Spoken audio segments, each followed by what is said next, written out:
Dramatis Personai. He was so busy he was losing track of his own identity. He could not be sure who was in charge, who was telling him to do what, who was going where, what was expected of him, or what was actually happening. It had been like this for weeks, and it had only just begun. His name was on the lips of all. His orders had been passed to every leader of the resistance, to every bandit and gangster and spy and thief. He had been given power and authority that no man had ever enjoyed.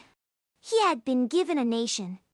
It was not an easy thing to grasp at first. It was not something that came naturally to men raised in a society where power is always feared, always guarded. But now that it was done, and it seemed to him that it was done for all time, the new nation was there. It was real. It was here. It was not the pharaoh and the army, or the priests and the temples and the laws and the officials, but something new, something that could not be smashed or bribed or corrupted. It was the people of this land who were building it.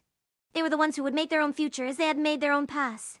The army was merely there to hold down the chaos for a while, until the people had a chance to come together and take their destiny into their own hands. And so it had been decided. They would cross the border into Cana and seize the high ground in Galilee. From there they would drive out the Roman forces. There would be no more waiting, no more circling like vultures. The day of war would come at last. And they would fight with new weapons and with the weapons that were old and forgotten. They would use spears and bows and knives, and they would use swords, and they would use the slingshot and the crossbow, and they would use the chariots. And they would fight with new strategies, with new tactics, and strategies that they had invented themselves, and with their own brand of courage. And they would fight until they won, or they died in their attempt. It would be a war unlike any other in history. A war of the common people.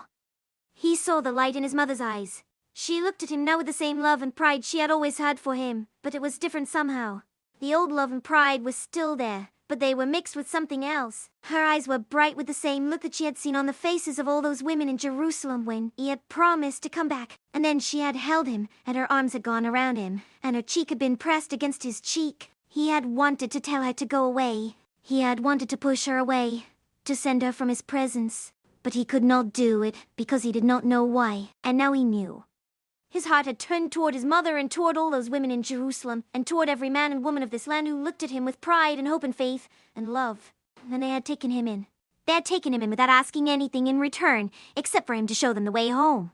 They had taken him in without him having to ask for it, without him even knowing he wanted it. He had become a man without asking. He had become a king without wanting it, and a king in a world that could only have kings. He had become a symbol of freedom, because he was the only one in sight, and because he had taken their freedom away from them. He had taken their dreams away from them, and yet he was the only one they had.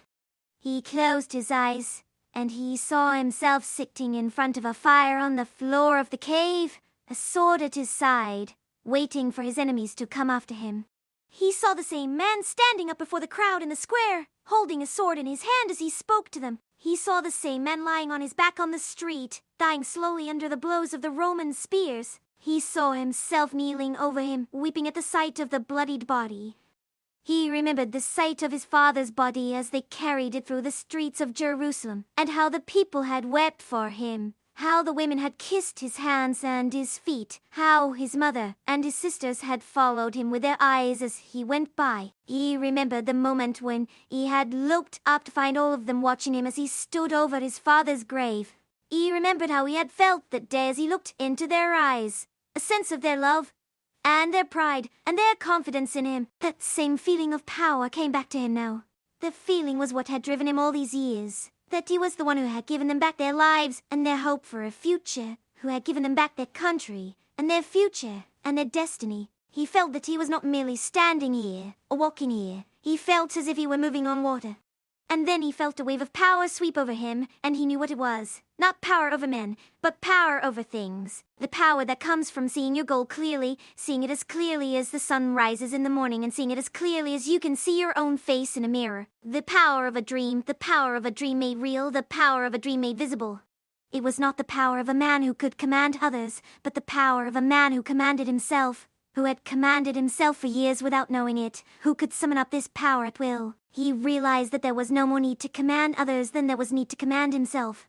It was enough that he knew what needed to be done, and that he did it without questioning or wavering or being distracted. There was no need to command others anymore. There was no need to command himself anymore.